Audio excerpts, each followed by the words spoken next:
नमस्कार दोस्तों। दुनिया भर में एक से एक फाइटर जेट, बड़ी से बड़ी सबमरीन, भारी से भारी जहाज बनाए गए हैं। किसके पास सबसे तेज व सबसे ताकतवर मिसाइल है? सबसे बड़ा टैंक कौन सा है? सबसे ताकतवर होवित्जर कितनी विशाल थी? AN-225 बाकी हैवीवेट एयरक्राफ्ट से कितना आगे है? ये सारी डिटेल्स जानेंगे इस वीडियो में। नमस्कार दोस्तों, मेरा नाम है अमित और मैं स्वागत करता हूं आपका अमित अपडेट्स चैनल पर। तो चलिए दोस्तों शुरू करते हैं। शुरुआत करते हैं टैंक्स के साथ। भारत ने स्वदेशी तौर पर टैंक बनाया है, यानी कि अर्जुन टैंक। इसका वजन लगभग 60 टन है।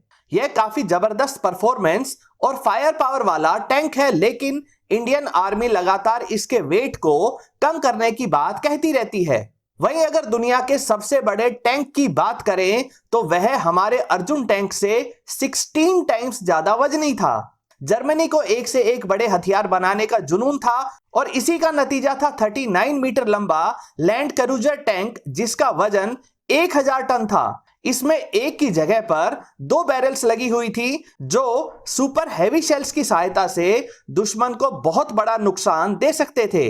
इसके अलावा भी एक छोटी बैरल से एंटी टैंक शेल्स को लॉन्च किया जा सकता था। फाइटर जेट्स को निशाना बनाने के लिए 8 एंटी एयरक्राफ्ट सिस्टम भी लगाए गए थे।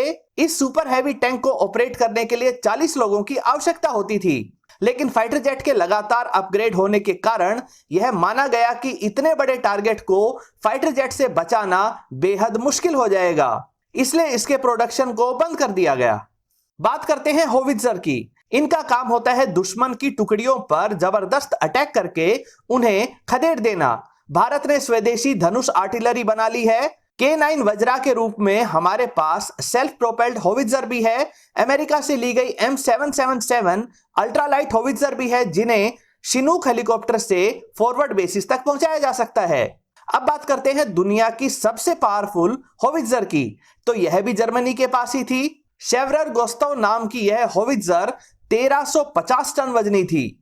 इसके बेहद ताकतवर शेल्स का वजन ही 7000 किलोग्राम से ज्यादा था, जो एक बड़ी बिल्डिंग के परखच्चे उड़ाने के लिए काफी होता था। यह 40 किलोमीटर की रेंज तक इतने भारी शेल्स को फायर कर सकती थी। इसको ऑपरेट करने के लिए 1400 लोगों की आवश्यकता होती थी। साथ ही 2 एंटी एयरक्राफ्ट बटालियन भी साथ होती थी, ताकि इसे हवाई अटैक से बचाया जा सके। बाद में जब जर्मनी लड़ाई में हारने लगा तो उन्होंने इस होवित्जर को खुद ही डिस्ट्रॉय कर दिया, ताकि दुश्मन के हाथ इतना ताकतवर हथियार नहीं लग सके।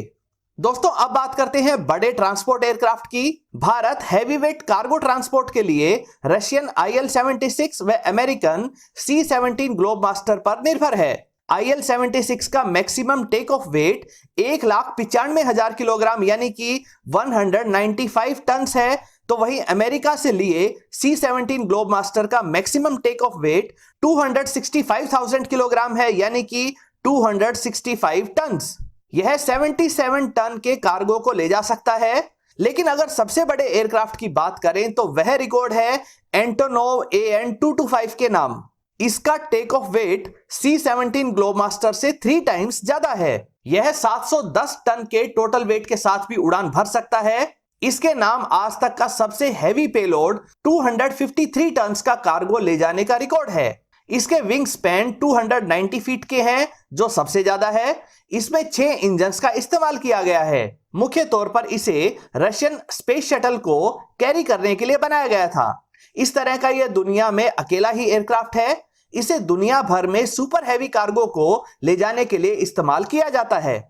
बात करें मिसाइल्स की तो भारत के पास अग्नि सीरीज के रूप में 5000 किलोमीटर तक पहुंचने लायक बैलिस्टिक मिसाइल्स भी मौजूद हैं, लेकिन जब सबसे ताकतवर, सबसे ज्यादा रेंज की इंटरकॉन्टिनेंटल बैलिस्टिक मिसाइल्स की बात की जाती है तो वह रिकॉर्ड रशिया की R-36M के पास है। यह 8.8 टन वजनी मिसाइल 16000 किलोमीटर तक जाकर दुश्मन के इलाके में एक साथ 10 न्यूक्लियर पेलोड को गिरा सकती है। इसकी स्पीड 8 किलोमीटर पर सेकंड तक पहुंच जाती है, जिस कारण इसे एयर डिफेंस सिस्टम से रोक पाना लगभग इम्पॉसिबल हो जाता है। सिर्फ इतना ही नहीं, अब तो इसका एडवांस्ड वेरिएंट बनाया जा रहा है, जिसमें एक मिनी न्यूक्लियर रिएक्टर लगाया जा रहा है, जिससे इसकी रेंज अनलिमिटेड हो जाएगी। यानी यह मिसाइल अर्थ के किसी भी हिस्से में एक साथ 10 न्यूक्लियर पेलोड गिरा सकेगी। यह मिसाइल अपने निशाने तक सीधी ना जाकर काफी घूमकर भी जा सकेगी, जिससे हर तरह के एयर डिफेंस सिस्टम को चकमा दिया जा सके।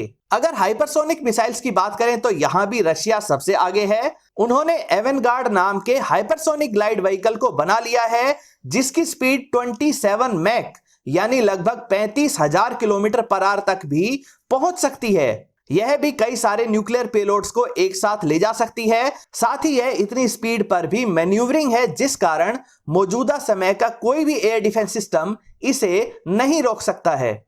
दोस्तों, बात करें सबसे तेज स्पीड वाले फाइटर जेट की तो मौजूदा समय में सिर्फ रशियन मिग-31 ही 3500 किलोमीटर पर आवर की स्पीड से उड़ सकता है। साथ ही ये 10,000 किलोमीटर पर आवर की स्पीड वाली किंजल हाइपरसोनिक मिसाइल को भी ले जा सकता है। इससे पहले स्पीड का रिकॉर्ड मिग-25 के पास था, वह भी 3500 किलोमीटर पर आवर की स्पीड तक जा सकता था।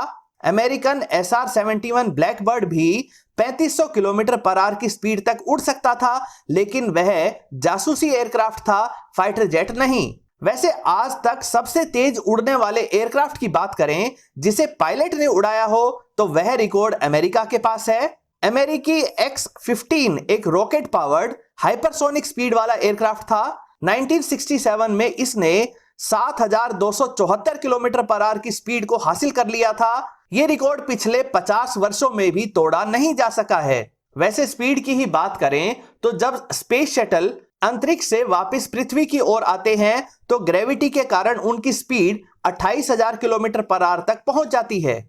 बात नेवल जहाजों की करें तो सामान्य तौर पर एयरक्राफ्ट कैरियर को ही सबसे बड़ा माना जाता है। भारत के पास जो INS विक्रमादित्य एयरक्राफ्ट कैरियर है वह 284 मीटर लंबा है और इसका वजन 45,400 टन है। यह 30 एयरक्राफ्ट को ऑपरेट करता है। जबकि सबसे बड़ा aircraft carrier Gerald R Ford है, जो अमेरिका ने अभी हाल ही में बनाया है। इसका वजन 1 लाख टन से भी ज्यादा है और इसकी लंबाई भी 333 मीटर है। यह एक बार में 90 एयरक्राफ्ट को ऑपरेट कर सकता है। इसमें 2 बेहद पावरफुल न्यूक्लियर रिएक्टर लगे हुए हैं। वैसे पानी के ऊपर तैरने वाले जहाजों की बात करें तो आज तक का सबसे बड़ा जहाज जापान ने बनाया है। यह है सी वाइस जायंट, जिसे बाद में हैप्पी जायंट, नोक नेविस व मोंट जैसे नाम भी मिले हैं। यह जहाज अमेरिका के सबसे बड़े aircraft carrier Gerald R Ford से भी 6.5 टाइम्स ज्यादा वजनी है। यानी पूरे लोड के साथ इसका वजन 6,57,000 टन होता है। यह 30 किलोमीटर पर आवर की स्पीड से आगे बढ़ता है। इसकी लंबाई 458 मीटर्स है, जो सबसे अधिक है।